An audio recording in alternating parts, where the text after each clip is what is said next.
দেখে নেব খেলার সময় শিরোনামগুলো। তাদের এই যে ইগো প্রবলেম, যে কে প্রেসিডেন্ট হবেন বা কে অপারেশনের চেয়ারম্যান হবেন বা কে ডেভেলপমেন্টের চেয়ারম্যান হবেন, ইটস ভেরি ফানি। এই লোভ লালসা কেন ওনাদের মধ্যে আছে যে আমার টিকিট অপারেশন নিতে হবে কেন? ফারুক ফাহিম দ্বন্দ্ব সহ ক্রিকেট বোর্ডের কর্মকাণ্ডে বিরক্ত সুজন। পদের লোভ লালসা ছেড়ে কাজ করার আহ্বান সাবেক বিসিবি কর্মকর্তার।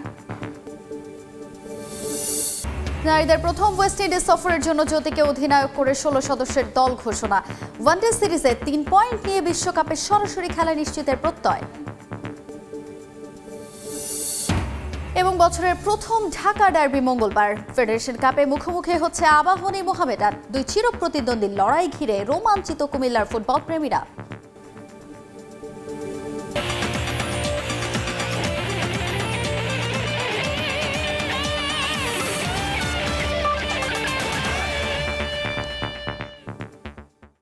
দেখছেন শিরোনাম। এবারে শুরুতে বিপিএল এর খবর জানাবো। বিসিবি প্রেসিডেন্ট ফারুক আহমেদ ও পরিচালক নাজমুল আবেদিন ফাহিম নিজেদের ইগোর জন্য পুরো ক্রিকেট পরিবারকে লজ্জায় ফেলেছেন বলে মন্তব্য সাবেক পরিচালক খালেদ মাহমুদ সুজনের। পদের লোভ লালসা থেকে বিরত থেকে ক্রিকেটকে এগিয়ে নিতে কাজ করার আহ্বান জানান তিনি। তবে 5 মাসেও বিসিবির স্ট্যান্ডিং কমিটি ঘোষণা করতে না পারা ফারুক আহমেদের ব্যর্থতা বলেই মনে করেন সুজন। সিলেট থেকে তারেক হাসান শিমুলের রিপোর্ট। বিপিএল ছাপিয়ে ক্রিকেটে talk of the town Faruk Ahmed আর নাজমুল আবেদিন ফাহিম দ্বন্দ্ব। মাঠের বাইরে একের পর এক ঘটনায় টালমাটাল ক্রিকেট বোর্ড। বিসিবি কার্যালয়ে অনাকাঙ্ক্ষিত ঘটনার পর সভাপতি ফারুক আহমেদের সাথে পরিচালক নাজমুল আবেদিন ফাহিমের দ্বন্দ্ব প্রকাশ্যে আসায় সমালোচনার ঝড় বইছে। বিপিএল এর সিলেট পর্বে দুই কর্তাই গণমাধ্যমে কথা বলে সমালোচনার পালে হাওয়া দেন, যা তৈরি করেছে বিব্রতকর পরিস্থিতির। যে ঘটনাকে ক্রিকেটের জন্য লজ্জার বলে মন্তব্য করেন সাবেক অধিনায়ক ও বোর্ড পরিচালক খালেদ মাহমুদ সুজন। দুজন সিনিয়র মানুষ যেটা করলেন, আমাদের দেশে যত ক্রিকেটার আছে, আমরা যারা ন্যাশনাল টিম খেলি বা ন্যাশনাল টিমের বাইরে যত তাদের সবার জন্য খুব লজ্জাজনক যে তাদের এই যে ইগো প্রবলেম বা তাদের এই যে কারাকারির প্রবলেম চলতেছে, যে কে প্রেসিডেন্ট হবেন বা কে অপারেশনের চেয়ারম্যান হবেন বা কে ডেভেলপমেন্টের চেয়ারম্যান হবেন, ইটস ভেরি ফানি এন্ড লজ্জাজনক আমাদের। তবে মূল দায় নাজমুল আবেদিন ফাহিমের দিকে দিচ্ছেন খালেদ মাহমুদ। বিসিবির ক্ষমতা বন্টনে লাভ ক্ষতির হিসাব দেখছেন ফাহিমের আচরণে। আমি অপারেশন না পাইলে আমি কাজ করবো না, আমি পদত্যাগ করবো, এটা লোভ লালসা। জাস্ট আমার এই লোভ লালসা কেন ওনাদের মধ্যে আছে যে আমার টিকিট অপারেশন নিতে হবে কেন? আমি যদি অন্য কমিটির চেয়ারম্যান হবে, আমি ওখানে সার্ভ করতে পারবো না কেন? If I am a person to serve here, তা আমার কেন থাকতে হবে যে না আমি ব্যথা পাবো কেন? উনি কি টিকিট অপারেশনের মাস্টার? একই সঙ্গে খোলাসা করেছেন কেন বিপিএল এ অধিনায়কত্ব করছেন না লিটন দাস। খুব দ্রুতই এই ডানহাতি ব্যাটার ফর্মে ফিরবেন বলেও প্রত্যাশা তার। আমি বলি যে ট্রেডিং সিরিয়াসলি হবে না, এটা মানসিক একটা ব্যাপার থাকে। লিটনের ব্যাট কথা বললে ঢাকা ক্যাপিটালসকে আমার মনে হয় এত চিন্তা করতে হবে জয় পরাজয়ের জন্য। তাই বিলিভ যে Liton will come back to his form very soon. Rangpur রাইডার্সের বিপক্ষে ম্যাচ দিয়ে সিলেট পর্ব শুরু করবে Dhaka capitals. Tarek Hasan Shimul, Somoy Sangbad, Sylhet. NCL T20 দর্শক খরা কাটালো সিলেট আন্তর্জাতিক ক্রিকেট স্টেডিয়াম। বিপিএল ক্রিকেট উৎসবে মেতেছে লাক্কাতুরা। প্রথম দিনে কানায় কানায় পরিপূর্ণ ছিল গ্যালারি। তবে ঘরের মাঠে সিলেট হারায় হতাশ সিলেটের ক্রিকেট প্রেমীরা। তবে দুই দলের পারফরমেন্স মন কেড়েছে সমর্থকদের। দিগেন সিংহের ছবিতে জয়ন্ত কুমার দাসের রিপোর্ট। সিলেট মানেই দর্শক উন্মাদনা। পুরো গ্যালারি ছিল কানায় কানায় ভরপুর। ক্রিকেট প্রেমীদের পদচারণায় লাক্কাতুরা হয়ে উঠেছিল উৎসবের নগরী। অথচ কদিন আগেই এনসিএল টি20 টুর্নামেন্টে প্রচারণার অভাবে দর্শক খরা ছিল গ্যালারিতে। দুপুর থেকেই সিলেট আন্তর্জাতিক ক্রিকেট স্টেডিয়ামে ঢল নামে স্থানীয় ক্রিকেট প্রেমীদের। ম্যাচ শুরুর আগে থেকেই বাহারি সাজে সেজে গ্যালারিতে প্রবেশ করেন তারা। স্বাগতিকদের ম্যাচ দেখতে ক্রিকেট প্রেমী সিলেটবাসীর উন্মাদনা চোখে পড়ার মতো। সময় গড়ানোর সাথে সাথে দর্শকদের জোয়ার নামে। সিলেটে বিসিবির এই আয়োজনে মুগ্ধ ক্রীড়ামোদীরা। সিলেটে ক্রিকেটের যে উন্মাদনা সেটাকে কাজে লাগানোর জন্য বিসিবি আরো বেশি বেশি করে ম্যাচ, বেশি বেশি করে টুর্নামেন্ট এখানে দেবেন। বিপিএল এ বেশ সাড়া পড়েছে। আমরা দেখতে পেয়েছি যে উপচে পড়া ভিড় এবং স্টেডিয়াম প্রায় কানায় কানায় পূর্ণ ছিল। কঠোর নিরাপত্তা ছিল গোটা লাক্কাতুরা ঘিরে। কোনো প্রকার বিশৃঙ্খলা বা অপ্রীতিকর ঘটনা এড়াতে ও দর্শকদের নিরাপত্তা দিতে পুলিশ, র্যাব, আনসার ও সেনাবাহিনী ছিল তৎপর। তবে ঘরের মাঠে সিলেট হারায় গ্যালারি ভর্তি দর্শকরা ফিরলেন এক বুক হতাশা নিয়ে। অনেকে আবার জানালেন মাশরাফি বিহীন সিলেট স্ট্রাইকার্সের ব্যর্থতার কথা। খেলা অনেক সুন্দর হয়েছে, দুঃখজনক বিষয় কিছু রানের জন্য আমরা হেরে গেছি। বোলিং এর কারণে আমরা অনেকটা ম্যাচ হাত থেকে চলে গেছে। আরিফুলের যে বোলিংটা হয়েছে লাস্ট ওভারে 23 রান দিয়েছে, ওইখানে আমাদের ম্যাচটা হাত থেকে চলে গেছে। বোলিং লাইনে ভালো কিছু চেঞ্জ নিয়ে আসেন, এখন অধিনায়কটা সবার আগে চেঞ্জ করেন, এরকম টিম ম্যানেজমেন্ট আমরা হতাশ। প্রায় 18,000 দর্শক ধারণ ক্ষমতা সম্পন্ন গ্যালারি অধিকাংশই ছিল দর্শকপূর্ণ। চায়ের শহর সিলেটে বিপিএল উৎসব এখন তুঙ্গে, দর্শক উন্মাদনায় ভরপুর লাক্কাতুরা। ঘরের মাঠে জয়ে ফিরতে পারেনি সিলেট স্ট্রাইকার্স পরবর্তী ম্যাচে ঘুরে দাঁড়াবে এমনটাই প্রত্যাশা। জয়ন্ত কুমার দাস, সময় সংবাদ, সিলেট। এবারে বিপিএল আসরে এখন পর্যন্ত জয়ের দেখা পায়নি ঢাকা ক্যাপিটালস। সিলেট পর্বে ঘুরে দাঁড়াতে চায় দলটি, সেরে নিয়েছেন অনুশীলন। শক্তিশালী প্রতিপক্ষ রংপুর রাইডার্সকে হারিয়ে খুশি করতে চায় শাকিব খান ও ঢাকার সমর্থকদের। ম্যাচ শুরু দুপুর 1:30টায় দিগেন সিংহের ছবিতে জয়ন্ত কুমার দাসের ম্যাচ প্রিভিউ। একের পর এক হার, তাও থেমে থাকার দল নয় শাকিব খানের ঢাকা ক্যাপিটালস। তাই তো সিলেট পর্বে ম্যাচের আগের দিন ঝালিয়ে নিলেন নিজেদের। ব্যাটে রান নেই, মাঠে ছন্দে ফিরতে পারছেন না লিটন। তাই এদিন অনুশীলনে ছিল ওপেনারের বাড়তি মনোযোগ। এবারের বিপিএল এর ড্রাফট থেকে দল পাননি মোসাদ্দেক হোসেন সৈকত। তার হতাশাকে আশায় রূপান্তর করেছে ঢাকা ক্যাপিটালস। দলে ভিড়েই সিলেট পর্বের জন্য প্রস্তুত হয়েছেন নিজের সেরাটা দেয়ার। রংপুরের বিপক্ষে ভালো কিছু করার প্রত্যাশা তার। এটা অবশ্যই হতাশাজনক আমার জন্য, এবং ওই সময়টাতে আমি সামনে যে খেলাগুলো ছিল সেগুলোর উপরে ফোকাস করতেছিলাম। আসলে ওই হোপটা ছিল যে হয়তো একটা অপরচুনিটি আসতে পারে, সেটা যখন আসছে তখন অবশ্যই ভালো লাগতেছে, এবং একটা অপরচুনিটি নতুন করে আবার ভালো খেলার সুযোগ এখানে যদি থাকে, এখানে ভালো খেলতে পারলে অবশ্যই সামনে ভালো সুযোগ আসবে। ঢাকা পর্বে বিপিএল মুঠো ভালো যায়নি শাকিব খানের দলে। ব্যাটিংয়ে লক্ষ্য করা গেছে বিশেষ দুর্বলতা, বোলিংটাও হয়নি আশানুরূপ। সেই আক্ষেপ চায়ের দেশে ঘুচানোর লক্ষ্য তিসারা পেরেরাদের। আমরাও আশা করি যে সিলেট থেকে আমরা জয়টা শুরু করব, আর টিম হিসাবে এখন খুবই ভালো জায়গায় আছি আমরা। সো আমরা যদি এই জায়গা থেকে জিততে পারি তাহলে আমরা আশা করি রেস্ট অফ টুর্নামেন্টে ভালো খেলবো। নানা কারণেই বিপিএল শুরুর আগে থেকেই আলোচনায় ঢাকা ক্যাপিটালস। দলের টানা ব্যর্থতার পরও দর্শকদের আগ্রহে এতটুকু ভাটা নেই ফ্রাঞ্চাইজিটি ঘিরে। এবার তার প্রতিদান দিতে চায় ঢাকা। নো ডাউট আমাদের টিম অনেক স্ট্রং। তামিম, লিটন, ভালো প্লেয়ার আছে। আসলে সাব্বির আমরা খেলাতে পারিনি because of the combination. Training এ সাব্বির অনুপস্থিত ছিল। সেকেন্ড এবং থার্ড ম্যাচের আগের দিন সে প্র্যাকটিসে আসে নাই, এবং যার জন্য এটা একটা টিম ডিসিপ্লিনের কারণও বলতে পারেন যে এই রিজনেই তাকে খেলানো হয়নি, হয়তো থার্ড ম্যাচটা স্পেশালি। আমরা আশা করি যে কালকের ম্যাচ থেকে আমরা ওকে খেলাতে পারবো, এবং ই প্লেইজ বেস্ট। ওর এক্সপিরিয়েন্স প্লেয়ার আমাদের দরকার একটা মাঝখানে, যেটা আমাদের সবচেয়ে ভোগাচ্ছে আমাদের মিডল অর্ডার ব্যাটিংয়ে। ঢাকার লক্ষ্য জয়ে ফেরা, তবে ছেড়ে কথা বলার পাত্র নয় রংপুর। তাছাড়া দু দলের প্রথম ম্যাচ ঘিরে তৈরি হয়েছিল বাড়তি উত্তাপ, তাই ঢাকার জন্য ম্যাচটা প্রতিশোধের। জয়ন্ত কুমার দাস, সময় সংবাদ, সিলেট। ওয়েস্ট ইন্ডিজের বিপক্ষে সিরিজের 16 সদস্যের দল ঘোষণা করেছে বিসিবি। দল থেকে বাদ পড়েছেন পেসার জাহানারা আলম।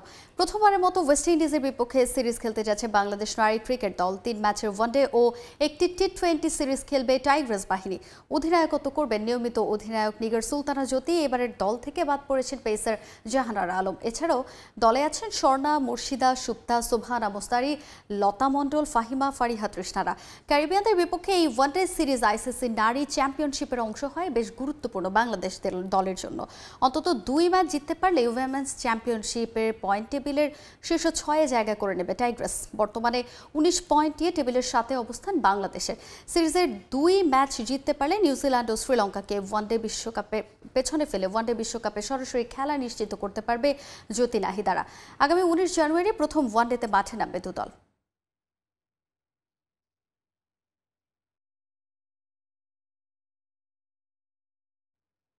এবারে ফেডারেশন কাপের খবর জানাবো। ফেডারেশন কাপ ফুটবলে মঙ্গলবার বছরের প্রথম আবাহনী মোহামেডান দ্বৈরথ। কুমিল্লায় উত্তাপ ছড়াচ্ছে 2 চিরপ্রতিদ্বন্দ্বীর এই লড়াই। ফ্র্যাঞ্চাইজি পদ্ধতির এই আসরে জয় দিয়ে কোয়ালিফায়ার্সের পথে এগিয়ে থাকার লক্ষ্য 2 দলের। কুমিল্লায় হাই ভোল্টেজে এই ম্যাচ শুরু হবে বেলা 2:30টায়। সারা দেশে জেকে বসেছে তীব্র শীত। সিলেটে উত্তাপ ছড়াচ্ছে বাংলাদেশ প্রিমিয়ার লিগ ক্রিকেট। ধুমধারাক্কা ক্রিকেটের মাঝেই এবার ফুটবল উন্মাদনা কুমিল্লায়। বছরের প্রথম আবাহনী মোহামেডান লড়াইয়ের অপেক্ষায় কুমিল্লার শহীদ ধীরেন্দ্রনাথ দত্ত স্টেডিয়াম। 2 চিরপ্রতিদ্বন্দ্বীর লড়াইয়ের আগের সে তেজ না থাকলেও ঐতিহ্যবাহী দুদল আবাহনী মোহামেডান নাম শুনলেই যে মাঠের টানে ছুটে আসেন ফুটবল পাগল সমর্থকরা। এবারের মৌসুমে ফেডারেশন কাপে ঢাকা আবাহনী খেলেছে মোটে 1 ম্যাচ। চট্টগ্রাম আবাহনীকে 3-0 গোলে হারানোর ম্যাচে গোল করেন সুমন, ইব্রাহিম ও ইয়াসিন। 3 পয়েন্ট নিয়ে বি গ্রুপে টেবিলের 3-এ আছে আকাশী নীল। গ্রুপে মোহামেডান ছাড়াও তাদের সামনে আছে আরও 2 ম্যাচ, ফর্টিস ও রহমতগঞ্জ। এবারের ফেডারেশন কাপ হবে আইপিএল ও বিপিএল এর আদলে। সেমিফাইনালের পরিবর্তে 2 গ্রুপের চ্যাম্পিয়ন ও রানার্স আপ দল খেলবে কোয়ালিফায়ার্স ও এলিমিনেটর ম্যাচ। তাই মোহামেডানের বিপক্ষে ম্যাচটা আসরে টিকে থাকার লড়াই ঢাকা আবাহনীর কাছে। আমরা যেমন জেতার জন্য আসি, আমাদের বিপক্ষ দলও জেতার জন্যই আসে মাঠে। তো আমাদের যে প্ল্যানিং আছে, তো আমাদের ওই প্ল্যানিং অনুযায়ী যদি আমরা মাঠে খেলতে পারি, ইনশাল্লাহ আমরা ভালো একটা পজিটিভ রেজাল্টের আশা করছি। প্রতিপক্ষ মোহামেডান এই মৌসুমে রীতিমতো উঠছে। প্রিমিয়ার লিগ ফুটবলে 6 ম্যাচের 6টিতেই জয়ে 18 পয়েন্ট নিয়ে শীর্ষে আছে তারা। ফেডারেশন কাপের শুরুতে রহমতগঞ্জের কাছে হারলেও চট্টগ্রাম আবাহনীকে 6-0 গোলে বিধ্বস্ত করে ঘুরে দাঁড়িয়েছে সাদা কালো জার্সিধারীরা। আবাহনীর বিপক্ষে অপ্রতিরোধ্য যাত্রা ধরে রেখে কোয়ালিফায়ার্সের পথে এগিয়ে যেতে চায় মোহামেডান। একটা ম্যাচ মোহামেডান আবাহনী, এটা একটা ঐতিহ্যবাহী একটা লড়াই। খেলা আসলে কে জিতবে এটা বলা মুশকিল, তারপরও আমরা চেষ্টা থাকবে আমাদের জয়ের জন্য মাঠে আমরা যাব। গেল 14 ডিসেম্বর বাংলাদেশ প্রিমিয়ার লিগ ফুটবলে দু দলের সবশেষ ঢাকা ডার্বিতে মোহামেডানের কাছে 1-0 গোলে হেরেছিল আবাহনী। পারভিন আক্তার, সময় সংবাদ। ঘরোয়া লিগের মাঝপথে সূচি পরিবর্তনে বিপাকে ক্লাবগুলো। হঠাৎ এমন সিদ্ধান্তে সমস্যায় পড়েও এ নিয়ে কথা বলতে রাজি হয়নি বেশিরভাগ ক্লাব। যদিও এই বিষয় নিয়ে ভিন্ন মত রহমতগঞ্জের। সূচি পরিবর্তন হলেও এ নিয়ে জটিলতা দেখছেন না তারা। এদিকে আসন্ন দলবদলের মৌসুমে রহমতগঞ্জের রাডারে আছেন একাধিক ব্রাজিলিয়ান ফুটবলার। ঘরোয়া ফুটবলের মাঝপথে পরিবর্তন এলো সূচিতে। কুমিল্লার এক ভেন্যুর কারণে বদলে গেল প্রিমিয়ার লিগের 3 ম্যাচের সূচি। এদিকে জাতীয় দলের স্বার্থে এগিয়ে আনা হয়েছে মধ্যবর্তী দলবদল, সময়ও কমেছে একদিন। এসবের জন্য ফেডারেশন কাপের সূচিতেও এসেছে পরিবর্তন। চিঠি দিয়ে ক্লাবগুলোকে বিষয়টি জানিয়েছে বাফুফে। আগের সূচি অনুযায়ী 5 ফেব্রুয়ারি থেকে 5 মার্চ মধ্যবর্তী দলবদল হওয়ার কথা ছিল, তবে সিদ্ধান্ত পরিবর্তন করে দলবদলের সময় 1 ফেব্রুয়ারি থেকে 28 ফেব্রুয়ারি রাখা হয়েছে। হঠাৎ লিগের মাঝপথে সিদ্ধান্ত পরিবর্তন করে দলবদল চলাকালেই দ্বিতীয় লেগের 2 রাউন্ডের খেলা চালিয়ে যাওয়ার সিদ্ধান্ত নিয়েছে বাফুফে। এমন সিদ্ধান্তে সমস্যায় পড়েও এ নিয়ে কথা বলতে রাজি হয়নি বেশিরভাগ ক্লাব। উল্টো বাফুফের সঙ্গে বিরোধে না গিয়ে মানিয়ে নেওয়ার চেষ্টা ক্লাবগুলোর। সূচি পরিবর্তনে কোনো জটিলতা সৃষ্টি হবে না, এটা ফেডারেশন ইচ্ছা করলে এগুলি সিদ্ধান্ত নিতে পারে। ক্লাবের কনসার্ট ছাড়া নেওয়া যেতে পারে, ফেডারেশন এটা পারে, কোনো সমস্যা নাই। ক্লাবগুলোতে পাঠানো চিঠিতে বলা হয় জাতীয় ফুটবল দল এবং ফুটবলের বৃহৎ স্বার্থে এমন সিদ্ধান্ত নেওয়া হয়েছে। ফেডারেশনের সর্বোচ্চ ব্যক্তির স্বাক্ষর চিঠিতে থাকায় ক্লাব সংশ্লিষ্ট অনেকেই সরাসরি মন্তব্য করেনি কোড অফ কন্ডাক্টের কারণে। ফেডারেশন যে সিদ্ধান্ত নিয়েছে কোনো সমস্যা নেই সেক্ষেত্রে। তা আশা করতেছি যে সামনে ওই সূচি যেটা দিয়েছে টাইম অনুযায়ী এবং সময় অনুযায়ী খেলাগুলো পরিচালনা হবে। এবারের ঘরোয়া লিগে দারুণ ফর্মে রহমতগঞ্জ। প্রিমিয়ার লিগে 6 ম্যাচে 5 জয় নিয়ে টেবিলের দ্বিতীয় অবস্থানে ক্লাবটি। আর ফেডারেশন কাপে শতভাগ জয় নিয়ে গ্রুপ টপার রহমতগঞ্জ। আসন্ন দলবদলে ক্লাবটি দলে ফেরাতে চায় ব্রাজিলিয়ান একাধিক তারকা। বিষয়টি নিশ্চিত করেছেন ক্লাবের সভাপতি। রিফাতুল ইসলাম মিরন, সময় সংবাদ। এমকেএস এখন পৌঁছে গেছে খুলনায়। বিপিএলের সিলেট পর্বের মাঝেই খুলনায় গিয়ে নিজ প্রতিষ্ঠানের শোরুম উদ্বোধন করেছেন মেহেদী হাসান মিরাজ ও ইমরুল কায়েস। সোমবার খুলনা জেলা স্টেডিয়াম সংলগ্ন মার্কেটে শোরুমের উদ্বোধন করেন এই 2 ক্রিকেটার। নিজ জেলায় শোরুম উদ্বোধন করতে গিয়ে সমর্থকদের ভালোবাসায় সিক্ত হন ইমরুল ও মিরাজ। নিজেদের কোম্পানির তৈরি ব্যাট দিয়ে এই অঞ্চলের ক্রিকেটাররা আরও এগিয়ে যাবে বলে আশা প্রকাশ করেন তারা। এছাড়াও এবারের বিপিএলে খুলনা টাইগার্সও দারুণ কিছু করবে বলে বিশ্বাস দুজনের। শিরোপাতেই চোখ রাখতে চান ইমরুল মিরাজরা।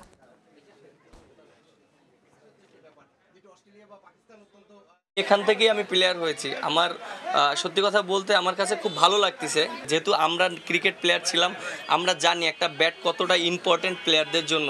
আমরা যখন দেশের বাইরে থেকে ব্যাট আনি অনেক সময় আমাদের মন মতন হয় না, বাট আমরা যেন সেই ব্যাটটা বাংলাদেশের মানুষদেরকে, আমাদের দেশি প্লেয়ারদেরকে দিতে পারি। আমাদের খুব ভালো চান্স আছে এবছর, মানে আমরা শিরোপার কাছে যাওয়া। ও তো ন্যাশনাল টিমে খুব ভালো ক্যাপ্টেন্সি করেছে। নট অনলি সে এখন ন্যাশনাল ক্যাপ্টেন্সি করছে, সে আন্ডার 19ও ক্যাপ্টেন্সি করেছে। তার একটা প্রিভিয়াস এক্সপিরিয়েন্স আছে আমি মনে করি যে ওই দিক থেকে ও এখন অনেক ম্যাচিউর হয়েছে এবং সে সামনের দিনে আমি আশা করি সে বাংলাদেশকে লিড করবে এবং বাংলাদেশের হয়ে অনেক ভালো ভালো অ্যাচিভমেন্ট সে নিয়ে আসবে। নওগাঁয় অনুষ্ঠিত হলো আন্তঃজেলা ফুটবল টুর্নামেন্টের ফাইনাল। খেলা দেখতে ঢল নামে হাজারো ফুটবল প্রেমীর। ফাইনালে মুখোমুখি হয় সিরাজগঞ্জ ও জয়পুরহাট জেলা ফুটবল দল। টাইব্রেকারে সিরাজগঞ্জকে হারিয়ে চ্যাম্পিয়ন হয় জয়পুরহাট। নওগাঁ থেকে এবার রকির রিপোর্ট, ছবি তুলেছেন রকিবুল ইসলাম। মাসব্যাপী চলা আন্তঃজেলা ফুটবল টুর্নামেন্টের ফাইনাল। সকাল থেকেই মাঠের চারপাশে ফুটবল প্রেমীদের অবস্থান। মাঠে জায়গা না পেয়ে অনেকেই বাসাবাড়ির ছাদ ও গাছের ডালে ঝুঁকি নিয়ে খেলা দেখতে বসে যান। দুপুর গড়াতেই শুরু হয় দু দলের লড়াই। টুর্নামেন্টের ফাইনালে মুখোমুখি হয় সিরাজগঞ্জ ও জয়পুরহাট জেলা ফুটবল দল। খেলার শুরু থেকেই দু দলই ছিল আক্রমণাত্মক। বল নিয়ে গোলপোস্টের দিকে এগিয়ে যেতেই দর্শকদের মাঝেও বাড়তে থাকে উচ্ছ্বাস। খেলোয়াড়দের উৎসাহ দিতে ছিল ব্যান্ড পার্টির বাদ্যবাজনাও। নওগাঁর নজিপুরের এই পাবলিক মাঠে ফুটবলের এই উচ্ছ্বাস দেখতে ঢল নামে হাজারো ফুটবল প্রেমীর। ফুটবল খেলার এই আনন্দ ছড়িয়ে যায় আশপাশের এলাকায়। ফলে দর্শনার্থীরা খেলা দেখে দারুণ বিমোহিত হন। আজকে সবচাইতে খেলাটা দেখে আমার সবচাইতে ভালো লেগেছে। বাবার সাথে খেলা দেখতে আসছি, খুব ভালো লাগলো। খেলা হারিয়ে গেছে এই সম্প্রীতি বাংলাদেশ থেকে, আজকে এই খেলা আবার ফিরে এসেছে। আমরা চাই প্রতিনিয়ত এই ধরনের টুর্নামেন্ট প্রতি বছরই আয়োজক হোক। খেলা করানোর সঙ্গে দর্শকদের মাঝেও বাড়তে থাকে উত্তেজনা। গোলপোস্টের কাছে বল নিয়ে গেলেও কোনো দলই পায়নি গোলের দেখা। গ্রামীণ জনজীবনে বরাবরই জনপ্রিয় ফুটবল, তাই ফুটবল উন্নয়নে সহযোগিতা বাড়ানোর দাবি খেলোয়াড়দের। এই নার্সিং থেকে ইন্টার স্কুল যে টিম আছে এখান থেকে আন্ডার 14, 15, 17 এইভাবে করতে একটা জেলা পর্যায় থেকে 5-7 জন প্লেয়ার যদি ঢাকা মাঠে হইতে পারে, এক সময় দেখেন যে এরাই ন্যাশনাল টিমের নেতৃত্ব দিবে। এই জাতীয় খেলা যদি হয় মানুষের মধ্যে সুস্থতা ফিরে আসবে। যারা নেশাগ্রস্ত তারা নেশাগ্রস্ত করবে না। তরুণদের সুস্থ ধারার খেলাধুলায় ফেরাতেই এই উদ্যোগ জানালেন আয়োজকরা। আগামীতেও এর ধারাবাহিকতা ধরে রাখার প্রত্যয়। খেলা বেশি হওয়ার প্রয়োজনটা একটাই, এই যে যুব সমাজটা কিন্তু অবক্ষয়ের পথে। মাদক টাদক বিভিন্ন ধরনের বিভিন্ন কর্মকাণ্ডে তারা লিপ্ত হয়েছে। তাদেরকে ফিরানোর একমাত্র পথ হলো মাঠ। আমরা আশা করছি আমাদের জীবন অবস্থায় যেন আমরা এই টুর্নামেন্টটা চালিয়ে যেতে পারি। খেলায় টাইব্রেকারে সিরাজগঞ্জকে হারিয়ে চ্যাম্পিয়ন হয় জয়পুরহাট জেলা ফুটবল দল। চ্যাম্পিয়ন দলের হাতে প্রথম পুরস্কার মোটরসাইকেলের চাবি তুলে দেন অতিথিরা। এমআর রকি, সময় সংবাদ, নওগাঁ। এ পর্যায়ে খেলার সময় শীর্ষ সংবাদগুলো জানিয়ে দিচ্ছে আরেকবার। তাদের এই যে ইগো প্রবলেম, যে কে প্রেসিডেন্ট হবেন বা কে অপারেশনের চেয়ারম্যান হবেন বা কে ডেভেলপমেন্টের চেয়ারম্যান হবেন, ইটস ভেরি ফানি। এই লোভ লালসা কেন ওনাদের মধ্যে আছে যে আমার টিকিট অপারেশন নিতে হবে কেন? ফারুক ফাহিম দ্বন্দ্ব সহ ক্রিকেট বোর্ডের কর্মকাণ্ডে বিরক্ত সুজন। পদের লোভ লালসা ছেড়ে কাজ করার আহ্বান সাবেক বিসিবি কর্মকর্তার। এবং নারীদের প্রথম ওয়েস্ট ইন্ডিজ সফরের জন্য জ্যোতিকে অধিনায়ক করে 16 সদস্যের দল ঘোষণা। ওয়ানডে সিরিজে 3 পয়েন্ট নিয়ে বিশ্বকাপে সরাসরি খেলা নিশ্চিতের প্রত্যয়।